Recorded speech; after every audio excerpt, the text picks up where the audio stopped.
Viewers कैसे हैं आप लोग। उम्मीद करता हूँ आप सब लोग ठीक ठाक होंगे, बाखैरियत होंगे। मैंने अपनी लास्ट टॉपिक के अंदर जो डिस्ट्रीब्यूशन से रिलेटेड था उसके अंदर डिस्ट्रीब्यूशन, कमर्शियल डिस्ट्रीब्यूशन की टाइप्स, उसके एडवांटेजेस के ऊपर डिस्कशन किया था, जिसका लिंक मैं अभी एंड में एड कार्ड के ऊपर भी और डिस्क्रिप्शन के अंदर भी दे दूंगा, ताकि आप लोग अगर नहीं सुना है तो आप लोग जाकर देख सकते हैं। अब मैंने ये सोचा कि इसके अंदर कुछ चीज़ें थी जो शायद मैं कवर नहीं कर सका इतने लिमिटेड टाइम के अंदर, और इसके लिए एक अलग से टॉपिक कर लेना चाहिए ताकि मज़ीद लोगों में क्लियरिटी आ जाए। देखिए, कमर्शियल का लफ्ज़ जब भी आता है तो इस जहन में ये चीज़ पहले आनी चाहिए आपके कि कमर्शियल डिस्ट्रीब्यूशन का मतलब ये होगा कि उस चीज़ की आप तरसील करने जा रहे हैं जिसका एंड ऑब्जेक्टिव आपको पैसा कमाना है, यानी वो आपका प्रॉफिट रिलेटेड आइटम है। ठीक है, जब भी उसका नाम कमर्शियल डिस्ट्रीब्यूशन है। अब कमर्शियल डिस्ट्रीब्यूशन के अंदर दो टाइप्स होती हैं जो कि कॉमनली होती हैं। एक होगी आपकी डायरेक्ट डिस्ट्रीब्यूशन, एक होगी एशलॉन डिस्ट्रीब्यूशन सिस्टम। अब ये दो चीज़ें क्या हैं, इसके एडवांटेजेस क्या होते हैं, उसके डिसएडवांटेजेस क्या होते हैं, ये हम डिस्कस करेंगे आज के टॉपिक में। लेकिन डायरेक्ट डिस्ट्रीब्यूशन के अंदर तो आप प्रोड्यूसर हैं, आपने अपने एंड कस्टमर तक डायरेक्ट मटेरियल पहुँचा दिया। अच्छा, हो सकता है कि ये JIT बेस्ड सिस्टम, JIT यानी जस्ट इन टाइम के अंदर अमूमन ये सप्लाई होता है और बहुत ही कम नॉर्मल सिस्टम के अंदर अप्लाई हुआ होता है, बहुत ही कम होता है कि आप direct and customer and consumer के पास जा रहे होते हैं। सही है।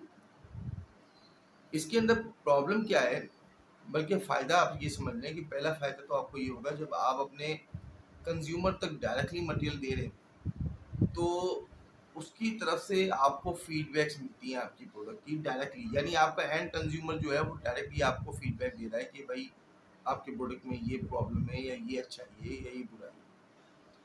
आपके सारे एक्सपेंसेस बच जाते हैं उल्टी सीधे, केयरिंग कॉस्ट के एक्सपेंसेस, इनबाउंड वेयर हाउस के, आउटबाउंड वेयर हाउस के एक्सपेंसेस, डिस्ट्रीब्यूटर के एक्सपेंसेस, होलसेलर का कमीशन, डिफरेंट किस्म के आपके कमीशंस और एक्सपेंसेस बच जाते हैं और आपको डायरेक्टली उस प्रोडक्ट से रिलेटेड फोरकास्ट भी मिल जाती है कि मार्केट के अंदर मेरी प्रोडक्ट आने वाले दिनों में कहाँ जा रही है, मार्केट के अंदर मेरी प्रोडक्ट कितना पेनिट्रेट कर चुकी है, और इससे रिलेटेड दूसरी चीज़ें कि मेरी प्रोडक्ट आने वाले दिनों में कहाँ होगी। ठीक है।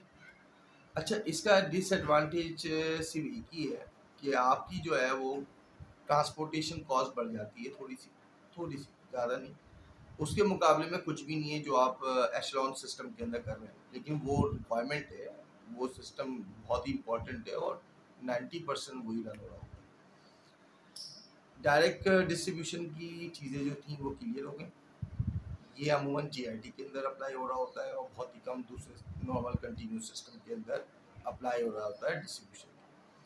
अब आ जाते हैं हम एशलॉन के अंदर। एशलॉन के अंदर हम क्या करते हैं कि जितनी भी चीज़ें होती हैं हम उसके अंदर अपने मुख्तलिफ सेटअप्स बनाते हैं, अपना रिस्पांस टाइम कम करने की कोशिश में होते हैं। आप ये समझे कि रेड ओशन में होते हैं हम।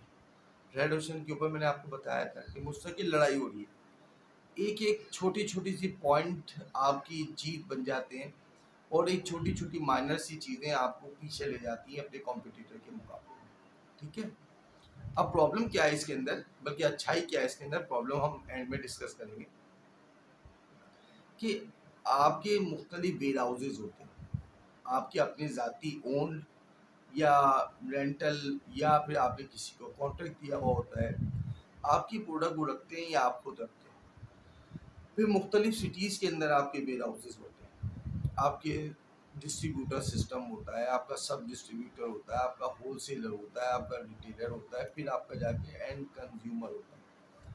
इसके लिए आपने बड़ी मेहनत कर रखी होती है, बड़ा एक अच्छी अमाउंट आपकी खर्च हो रही होती है, क्योंकि जितने आप चैनल्स बनाते जा रहे हैं उसमें आपकी कॉस्ट लगती चली आ रही है। फिर आप सेट करते हो। देखिए, कॉस्ट मैं ही समझता हूँ कि हर चीज़ कॉस्ट नहीं होती, कुछ चीज़ें इन्वेस्टमेंट होती हैं। आप जब इन्वेस्ट ज़्यादा करेंगे तो आपका आउटपुट भी ज़्यादा आएगा। आप इनपुट ज़्यादा करेंगे तो आउटपुट भी ज़्यादा आएगा, ये प्रोडक्टिविटी है ना।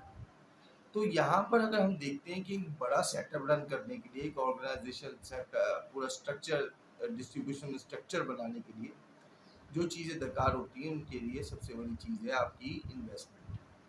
यहाँ पर आपका कॉस्ट, आपका एक्सपेंस बढ़ता है, लेकिन आपका रिस्पॉन्स टाइम कम से कम होता चला जाता है। जब आपका रिस्पॉन्स टाइम कम होगा, आपकी सेफ्टीज़ डेवलप होंगी, तो मार्केट के अंदर आप अपने दूसरे कॉम्पिटिटर के मुकाबले में एज ले जाओगे और उस एज से एट दी एंड आप ही कमाओगे। ठीक है, तो इसके ये तो फ़ायदे हो गए। इसका एक डिसएडवांटेज है, आपकी कॉस्ट बढ़ रही है। ठीक है, आप हर चीज़ के अंदर अकाउंटेबल होते हैं, आप हर चीज़ों को, सिस्टम को रन कर रहे हो। तो ये तो मेरे ख्याल से ये तो एक नॉर्मल जनरल कॉस्ट है और ये तो हर जगह पे लगती है।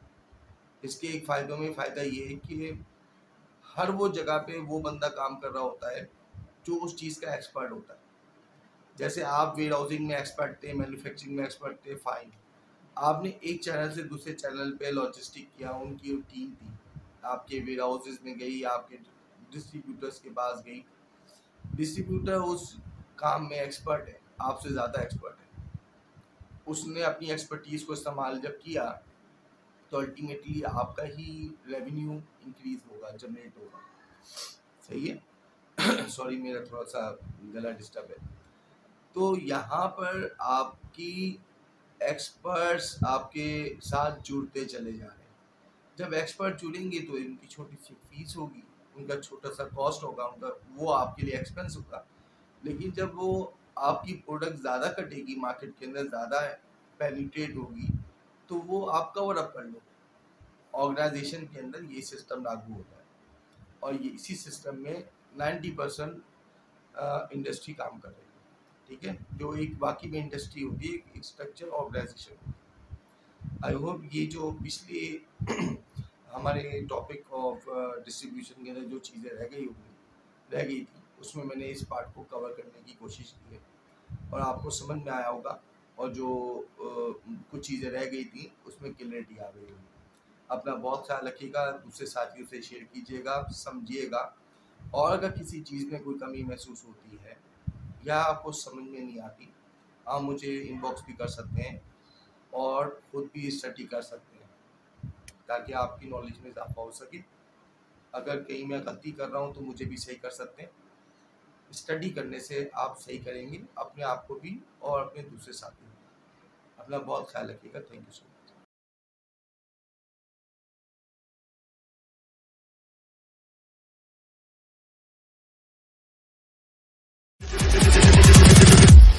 Here we go.